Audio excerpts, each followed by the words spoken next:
យើងមិនមែនជាមនុស្សចម្លែកទេវាទៅមុខសូមថែរក្សាខ្ញុំផងហេតុអ្វីបានជាខ្ញុំជួយអ្នកត្រូវបានបណ្ដេញចេញហើយតើអ្នកណាអនុញ្ញាតឲ្យអ្នកនៅទីនេះសន្តិសុខបោះនាងឲ្យខ្ញុំបានសុំនាងមកតើអ្នកដេញខ្ញុំចេញពីអ្វីលើនេះស៊ីណេងនេះជាកិច្ចប្រជុំផ្ទៃក្នុងហេតុអ្វីបានជានាំនរណាម្នាក់ដែលមិនពាក់ព័ន្ធលោកសិនសូមអនុញ្ញាតឲ្យខ្ញុំណែនាំខ្លួនម្ដងទៀតខ្ញុំឈ្មោះឡាញ់យ៉ូយ៉ូនាយករងជំរឿផែនការក្រុមអាហារខ្ញុំក៏ចូលរួមកិច្ចប្រជុំនេះដែររបស់នាងឡអនុញ្ញាតឲ្យខ្ញុំមើលអ្វីដែលអ្នកអាចធ្វើបានប្រសិនបើមានសំណួរបន្ថែមគ្រាន់តែសួរប៉ុន្តែខ្ញុំមិនចង់បានមនុស្សចៃដន្យអ្នកណាខ្លះមិនដឹងពីគម្រោងមកបង្ហាញនៅទីនេះលោកសិនខ្ញុំគិតថាផែនការរបស់អ្នកមើលទៅគួរឲ្យចាប់អារម្មណ៍ប៉ុន្តែមានបញ្ហាមួយចំនួនទី1តម្លៃឯកាគឺខ្ពស់ពេកការចំណាយគឺខ្ពស់ពេកការវិភាគគម្រោងរបស់យើងក៏យឺតពេកដែរសមាមាត្រទិន្នផលបញ្ចូលត្រូវបានបិទដូច្នេះក្នុងរយៈពេលខ្លីយើងមិនអាចទទួលបានឥទ្ធិពលម៉ាកយីហោខ្លាំងនោះទេដូច្នេះខ្ញុំគិតថាយើងគួរពង្រីកទស្សនិកជនគោលដៅរបស់យើងក្នុងកម្រិតខ្លះបន្ទាប់មកកាត់បន្ថយសម្ភារៈប្រណិត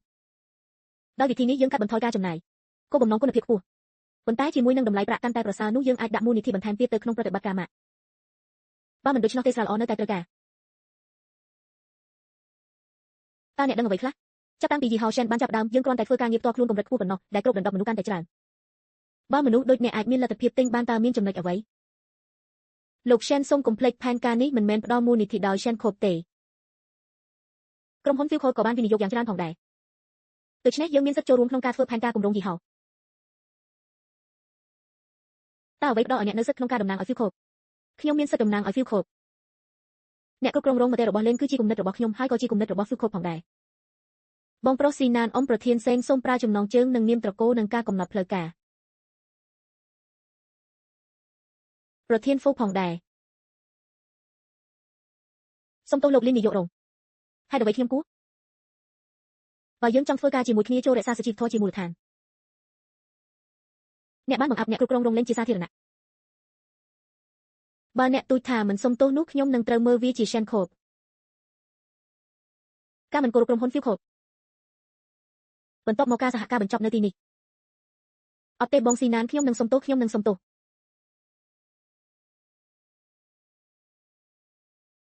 ហ្វូស៊ីណានមើលទៅពិតជាអស្ចារ្យមែនប៉ុន្តែតើអ្នកបានចូលរួមជាមួយ Fuel Corp នៅពេលណាអីយ៉ាអ្នកមិនបានប្រាប់ខ្ញុំផងហើយខ្ញុំព្រួយបារម្ភអំពីអ្នកប្រលឹងខ្ញុំទៅចាប់ផ្ដើមនៅក្រុមហ៊ុនមិនយូរប៉ុន្មានទេរវល់ខ្លាំងរាល់ថ្ងៃមិនមានឱកាសប្រាប់អ្នកទេនិយាយអញ្ចឹងតើអ្នកខ្លាចជាជំនួយការរបស់សិនយ៉ានភ្លាមដោយរបៀបណាសុំទោសវាគឺនៅឯការជួបជុំថ្នាក់ចុងក្រោយសិនយ៉ានបានដឹងថាខ្ញុំជាថ្នាក់របស់ហ្វូសាញនាងនឹងមិនជប់ធ្វើបាបខ្ញុំទេខ្ញុំតែងតែសួរអំពីហ្វីសិញតើខ្ញុំអាចដឹងដោយរបៀបណាប៉ុន្តែសំណងសម្រាប់ទុកព្រួយផ្លូវចិត្តបានកើនឡើងវាបានកើនឡើងច្រើនសំណងសម្រាប់ជំងឺផ្លូវចិត្តបាទអូទេខ្ញុំគិតថាខ្ញុំបានទុកទូរស័ព្ទរបស់ខ្ញុំនៅខាងក្នុងចាំបន្តិចទៅចាប់យកវាទៅបងប្រុសស៊ីនៀនហេតុអ្វីបានជាអ្នកគេចពីខ្ញុំថ្មីនេះខ្ញុំមិនគេចពីអ្នកទេយើងមិនចាំបាច់ជួបទេហេតុអ្វីតើដោយសារតែលេងយ៉ាវមែនទេតើលេងយ៉ាវល្អយ៉ាងណាអ្នកគឺជាអ្នកនាងជារបស់នាងមិនចាំបាច់ប្រៀបធៀបទេប៉ុន្តែខ្ញុំចង់ប្រៀបធៀបចាប់តាំងពីនាងបង្ហាញខ្លួនអ្នកបានត្រជាក់ខ្លាំងចំពោះខ្ញុំបងប្រុសស៊ីនៀនអ្នកមិនដូចពីមុនទេបងប្រុសស៊ីនៀនខ្ញុំមិនចូលចិត្តនាងទេខ្ញុំចង់ឲ្យអ្នកបាននាងសេងយិនអ្នកត្រូវជប់ធ្វើខ្លួនមិនសមហេតុផលតើអ្នកចូលចិត្តនាងទេខ្ញុំមិនយល់ស្របទេខ្ញុំមិនមែនទេអ្នកមិនអាចចូលចិត្តនាងបានទេបងប្រុសស៊ីនៀនមិនអីទេអនុញ្ញាតឲ្យលេងយ៉ាវចូលរួមក្នុងគម្រោងនេះខ្ញុំសន្យាខ្ញុំនឹងមិនញញែជាមួយនាងទៀតទេតើអ្នកនឹងរៀបការជាមួយខ្ញុំទេសេងយិនខ្ញុំតែងតែឃើញអ្នកជាបងស្រីហ្វូស៊ីនៀនកាលអ្នកនៅក្មេងអ្នកបាននិយាយថានៅពេលខ្ញុំធំឡើងខ្ញុំនឹងរៀបការជាមួយអ្នកនោះគ្រាន់តែជាពាក្យក្មេងប៉ុណ្ណោះតើកុមារអាចនិយាយបានយ៉ាងដូចម្តេចសុំទោសដែលធ្វើឲ្យអ្នកយល់ច្រឡំឆ្នាំនេះសុំទោស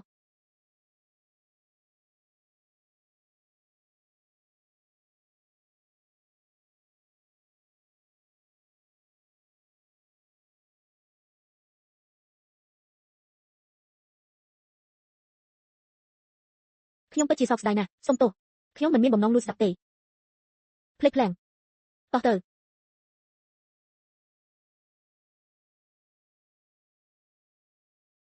លីងជីជាវពីសញ្ញានឹងខ្លាយជារបស់ខ្ញុំប៉ុណ្ណោះយើងនឹងឃើញសៅសើយើងនឹងចាក់ចេញយករោមអ្នកទៅមុនលា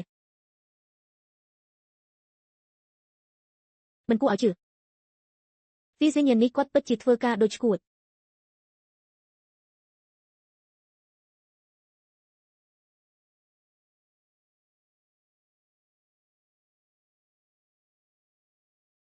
ហេទូរស័ព្ទតើអ្នកសម្រាប់ទេ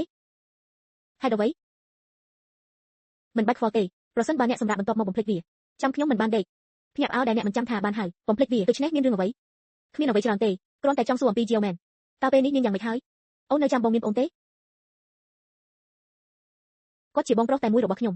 ជាការពិតណាស់ខ្ញុំបានចងចាំកុំចេះតែថោកទាបពេកមិនអាចនិយាយបានល្អទេមកជួបនាងប្រសិនបើអ្នកចង់គ្រាន់តែសួរតាមទូរស័ព្ទតើអ្នកពិតជាមិនអីទេខ្ញុំចង់ប៉ុន្តែខ្ញុំធ្វើការយឺតរាល់ថ្ងៃម៉ោងទៅលេងនៅមន្ទីរពេទ្យមានពេលយូរខ្ញុំមិនអាចចូលបានទេមកឥឡូវនេះខ្ញុំនឹងយកអ្នកពិតជាអ្នកប្រកាសខ្ញុំនឹងទៅឥឡូវនេះប្រកាសមកខ្ញុំនៅទីនេះគ្រាន់តែឃើញនាងនៅពេលណាដែលអ្នកចង់បានវាអាស្រ័យលើអ្នកមិនអីទេខ្ញុំនឹងទៅឥឡូវនេះធ្វើដំណើរទៅផ្ទះអនុញ្ញាតឲ្យខ្ញុំជិះមិនបាច់ទេលោកហ្វូខ្ញុំអាចទៅដោយខ្លួនឯងសូមអរគុណខ្ញុំនឹងយកអ្នកតោះទៅនោះជាគំនិតរបស់អ្នកបាត់ឡើងលើជញ្ជាំងនេះស្លាប់ដែលមិនចេះអត់ធ្មត់គឺនៅទីនោះហើយអញធ្ងន់ធ្ងរទេអូមកហើយកុំរវល់តើអ្នកមិននៅទីនេះដើម្បីមើលឆានទេខ្ញុំ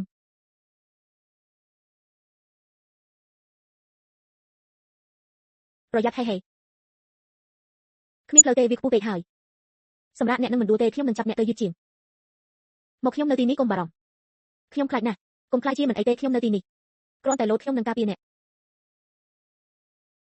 ហើយអ្វីបានជាអ្នកនៅតែឈរនៅទីនោះក្រោកឡើងនៅទីនោះធ្វើអ្វីចុះឥឡូវនេះហេយើងមិនមែនជាមនុស្សអាក្រក់ទេយើងគ្រាន់តែនៅទីនេះចាំពីប្រសិនបើអ្នកចង់ឃើញអ្នកជំងឺសូមប្រើទ្វារហើយអ្វីបានជាឡើងជាជាងជំនួសឲ្យការចាក់ចេញចុះឥឡូវនេះកាប់ឡើងហើយប្រញាប់ឡើងហើយតើអ្នកកំពុងធ្វើអ្វីហេតើអ្នកជាវិជ្ជាបណ្ឌិតប្រភេទណាអ្នកមើលទៅដូចជាវាប្រែថាអ្នកមានអ្វីផ្សេងទៀតកំពុងកើតឡើងអ្នកពិតជាបានមកឡើងជាជាងជាមួយយ៉ាងយូវីលោកហ្វតើយើងគួរទៅជួយអ្វីមិនសមហេតុសមផលអូហូយ៉ាងយូវីអ្នកបាននាំមនុស្សឡើងជាជាងមន្ទីរពេទ្យតើអ្នកកំពុងព្យាយាមធ្វើអ្វីយើងមិនបានធ្វើវាចប់ផងហើយខ្ញុំនឹងមិនធ្វើវាម្ដងទៀតទេខ្ញុំស្គាល់ថាមិនលើកក្រោយទេតើនឹងមានពេលក្រោយទេខ្ញុំគ្រាន់តែចង់ឲ្យមិត្តរបស់ខ្ញុំឃើញអ្នកជំងឺដើម្បីទស្សនាមានកំណត់ម៉ោងទស្សនាប្រសិនបើអ្នកទាំងអស់គ្នាបានធ្វើអ្វីដែលអ្នកបានធ្វើកន្លែងនេះនឹងមានភាពវឹកវរនាយកខ្ញុំពិតជាសំទោសខ្ញុំបានអង្វរមកបែខ្ញុំបានឲ្យគាត់ជួយខ្ញុំឡើងដកដង្ហើមធំស្រីស្អាតបែបនេះឥឡូវនេះនាងត្រូវបានដឹកនាំឲ្យវង្វេងនៅឲ្យឆ្ងាយពីអ្នកបង្កបញ្ហានេះនៅពេលក្រោយពួកខ្ញុំមិនចូលចិត្តអ្វីដែលអ្នកនិយាយទេហើយនេះមិនមែនជាវេនរបស់អ្នកដើម្បីនិយាយទេជួបគ្នាថ្ងៃស្អែកអ្នកនឹងធ្វើការឆ្លុះបញ្ចាំងខ្លួនឯងយ៉ាងជ្រាលជ្រៅនៅចំពោះមុខគ្រូពេទ្យទាំងអស់លើក្រោយឯងធ្វើរឿងឈួតនេះខ្ញុំនឹងទូរស័ព្ទទៅឪពុកម្ដាយឯងប្រាប់ពួកគេឲ្យនាំអ្នកទៅផ្ទះដូច្នេះអ្នកនឹងមិនធ្វើឲ្យខ្ញុំមានបញ្ហាទៀតទេនៅទីនេះនាយកប្រហែលជានេះស្ងាត់ខ្ញុំជាក្បាលអ្នកចេញបាត់ចេញទាំងអស់គ្នាសុំទោសនាយកសំណាងអាក្រក់ណាស់មិនបានទៅជួបគាត់ទេតែត្រូវគេស្ដីបន្ទោសហាហារែងលឺសអ្នកខ្ញុំឃ្លានខ្ញុំក៏បន្តិចដែរតោះញ៉ាំបាទតោះញ៉ាំតើយើងគួរញ៉ាំនៅឯណាយ៉ាងលឺសកុំបារម្ភអីអនុញ្ញាតឲ្យខ្ញុំបង្ហាញអ្នកនៅជុំវិញតោះទៅញ៉ាំយឺតអរគុណថេជប្រូថ្ងៃនេះអ្នកនឹងសាកល្បងធ្វើម្ហូបរបស់ខ្ញុំមើលនេះហេអីយ៉ាតើយើងគួរទទួលបានអ្វីទៀតតោះទៅយកសាច់អីយ៉ាមួយនេះវាមានក្លិនអស្ចារ្យអូហូមិនអីទេសាកល្បងប្រាកដអញ្ចឹងហេតើអ្នកជាក្មេងទេអ្នកមានពងបែកពីកម្ដៅមិនអីទេខ្ញុំនឹងសាកល្បងភ្លក់វាមុំតើវាល្អទេបាទហ៊ានអស្ចារ្យនោះជាផលិតនៅផ្ទះមីកញ្ចប់ម៉ាក់លេងយ៉ាវស៊ូមិនមែនគ្រប់គ្នាអាចទទួលបានទាំងនេះទេអស្ចារ្យបាទ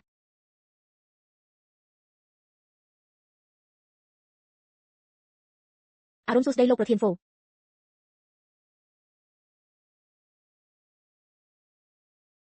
ប្រធានហ្វូតើអ្នកចង់អាហារថ្ងៃត្រង់អ្វីពីកញ្ចប់អូហូមានបញ្ហាមែនទេអូគ្មានបញ្ហាទេ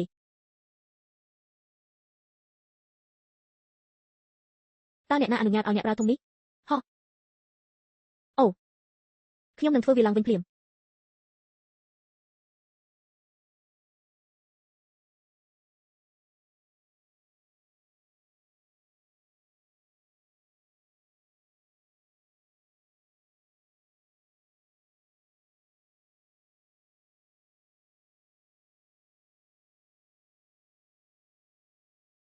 តើអ្វីទៅជាអស្ចារ្យណាស់អំពីវត្ថុនេះ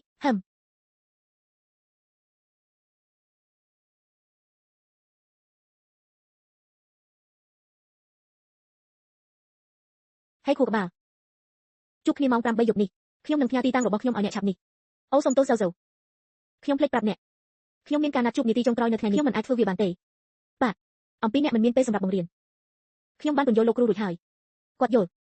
មិនអីទេរអរគុណច្រើនប្រសិនបើអ្នកមិនបានពន្យល់ខ្ញុំទេខ្ញុំពិតជាមិនដឹងពីរបៀបចាប់ដើមទេមកយើងចិត្តដល់ហើយនោះហើយជាវាសម្រាប់ពេលនេះពួកគេហៅខ្ញុំទៅប្រជុំខ្ញុំនឹងជួយឥឡូវនេះមិនអីទេទៅរវល់អូភោជនីយដ្ឋាននេះពិបាកកក់ណាស់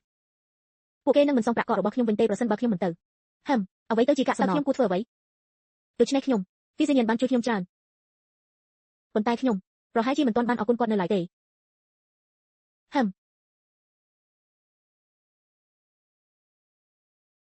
ថ្ងៃនេះទំនេរទេខ្ញុំចង់ឲ្យអ្នកញ៉ាំអាហារពេលល្ងាច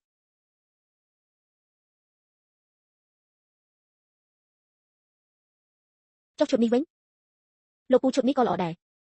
រូបរាងទាន់សម័យត្រូវការមុខល្អអ្នកធ្វើឲ្យអ្វីមើលទៅល្អ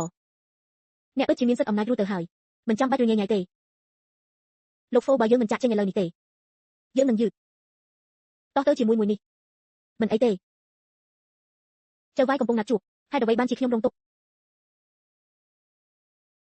សុំទោសខ្ញុំយឺតហើយទេមិនអីទេ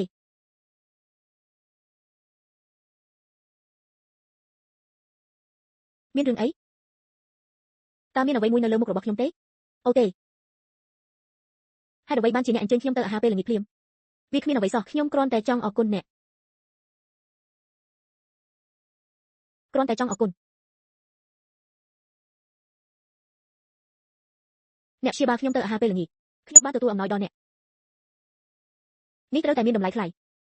ខ្ញុំមិនអាចយកវាបានទេអ្នកទិញអាហារពេលល្ងាចឲ្យខ្ញុំផ្ដល់ឲ្យអ្នកនោះហើយដែលគេហៅថាសុជីវធម៌បើមិនយកទេខ្ញុំពិតជាមិនអាចញ៉ាំបានទេខ្ញុំមិនចង់ញ៉ាំទេ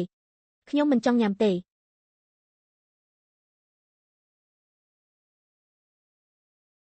ខ្ញុំមិនចង់ញ៉ាំទេខ្ញុំពិតជាមិនអាចញ៉ាំបានទេតាមពិតខ្ញុំបងប្រុសសាញៀនពិតជាចៃដន្យមែនតើអ្នកនៅទីនេះដែរទេមែនហើយចៃដន្យអី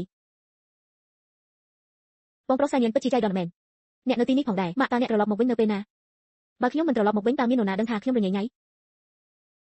កញ្ញាឡាញខ្សាច់នៅលើករបស់អ្នកគឺជាម៉ូដចុងក្រោយបង្អស់របស់ The Brand ក្នុងរដូវកាលនេះតែមួយគត់នៅទូទាំងពិភពលោកប៉ុន្តែខ្ញុំគិតថាវាពិតជាមិនសមនឹងអ្នកទេនាងក៏នៅក្មេងដែរមានរឿងជាច្រើនដូចជាសុបិនប្រសិនបើអ្វីមួយមិនមែនជារបស់អ្នកម៉ាក់តើខ្ញុំបាននិយាយអ្វីខុសនាងកុំតូចចិត្តអីឬនឹងស៊ីណានពូកែជាងគេមិនដូចស៊ីណានទេតែងតែបង្កបញ្ហាគាត់គ្រាន់តែធ្វើឲ្យខ្ញុំខឹងជារៀងរាល់ថ្ងៃឈីយ៉ូយ៉ាន់អ្នកគួរតែរៀបការជាមួយគ្រូសាហ្វូរបស់យើងឆាប់នេះដូច្នេះខ្ញុំអាចសម្រាប់បានជាចុងក្រោយអូមីងខ្ញុំនឹងមិនរៀបការជាមួយស៊ីណានទេនិយាយម្ដងទៀតស៊ីណានជប់និយាយទៅអ្នកមានវាជាដំណើរដ៏លំបាកមួយនាងប្រញាប់ទៅជួបឯងហើយមិនបានទៅផ្ទះមុនឡើយខ្ញុំកំពុងនិយាយជាមួយម្ដាយរបស់ខ្ញុំអ្នកជាអ្នកខាងក្រៅសូមនៅឲ្យឆ្ងាយពីវាចុះសម្រាប់មនុស្សស្រីវិញតើអ្នកហ៊ាននិយាយជាមួយខ្ញុំបែបនេះទេក្នុងនាមជាមនុស្សចាស់អ្នកជាមនុស្សឆ្លើយមុនខ្ញុំជាកូនប្រុសរបស់អ្នកស្រែកឲ្យខ្ញុំប្រសិនបើអ្នកចង់សូម្បីតែវាខ្ញុំសូមនឹងទទួលបានវាប៉ុន្តែឆែលសៅមិនធ្វើទេអ្នកគ្មានសិទ្ធិប្រមាថនាងទេតាំងពីខ្ញុំនៅក្មេងអ្នកចង់គ្រប់គ្រងអ្វីគ្រប់យ៉ាងដែលខ្ញុំធ្វើខ្ញុំមិនមែនជាអាយ៉ងរបស់អ្នកទេខ្ញុំមានសិទ្ធិសម្រេចចិត្តដោយខ្លួនឯងអ្នកណាដែលខ្ញុំចូលចិត្តនិងអ្នកដែលខ្ញុំមិនចូលចិត្តហាក់ដូចជាយើងមិនអាចញ៉ាំអាហារនេះបានទេតោះទៅអ្នកឈប់នៅទីនោះស៊ីណានឃើញទេតើខ្ញុំបានប្រាប់អ្នកពីអ្វីតើត្រូវទេស៊ីណានមិនដូចពីមុនទេស្រីនោះបានផ្លាស់ប្ដូរគាត់ខ្ញុំនឹងមិនអនុញ្ញាតឲ្យនាងរៀបការនៅក្នុងគ្រួសាររបស់យើងទេក្នុងផ្ទះអាហារទេកុំខ្វល់ពីអ្វីដែលម៉ាក់ខ្ញុំនិយាយគ្រាន់តែមិនអើពើនាងសុំទោសនៅក្នុង Vision វាជាកំហុសរបស់ខ្ញុំទាំងអស់ ខ្ញុំបានធ្វើឲ្យអ្នកឆ្លុះជាមួយម្ដាយរបស់អ្នកហើយអ្វីបានជាអ្នកសុំទោសអ្នកគឺជាអ្នកឈឺចាប់នៅទីនេះបើអ្នកណាគួរនិយាយសុំទោសគឺខ្ញុំ